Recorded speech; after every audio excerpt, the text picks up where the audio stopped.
चला आता मला समूहदर्शक शब्द सांगायचे सगळ्यांनी. सांगणार? फुलांचा, हरणांचा. मग मला सांगा बरं, पाण्यात पोहणाऱ्या माशांचा.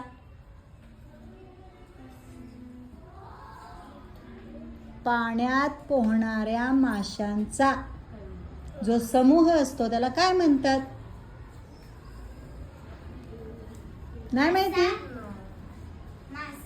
मासा कसा काय? समूह ना. गट्टा पण नाही, झुंड पण नाही, माशांचा गट पण नाही. येत नाही?